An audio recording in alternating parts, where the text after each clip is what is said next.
தினம் ஒரு தியானம். அவர் உங்களை உயர்த்துவார். யாக்கோபு எழுதின நிருபம் அதிகாரம் 4 வசனம் 10. கர்த்தருக்கு முன்பாக தாழ்மைப்படுங்கள், அவர் உங்களை உயர்த்துவார் என எழுதும் அப்போஸ்தலனாகிய யாக்கோபு. பயங்கரமான குழியிலும் உளையான சேற்றிலுமிருந்து என்னை தூக்கி எடுத்து என் கால்களை கன்மலையின் மேல் நிறுத்தி என் அடிகளை உறுதிப்படுத்தி உயர்த்தின தேவன் என பாடும் தாவீது. தேவனே நியாயாதிபதி, ஒருவனை தாழ்த்தி ஒருவனை உயர்த்துகிறார்.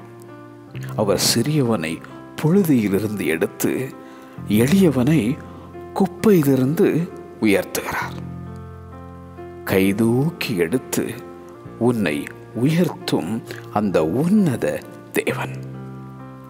அவர் சத்தத்திற்கு நீ உண்மையாய் செவி கொடுத்தால் உன்னை உயர்த்தி மேன்மையாக வைக்கும் ஆண்டவர்.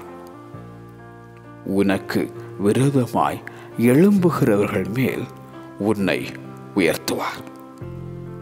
தாழ்ந்தவர்களை உயரத்தில் வைத்து துக்கிக்கிறவர்களை இரட்சித்து உயர்த்துகிறார். தாயின் கருவில் உன்னை உருவாக்கினவர், அவர் உன்னையும் உயர்த்துவார். அவர் உங்களை உயர்த்துவார். ஆமென்.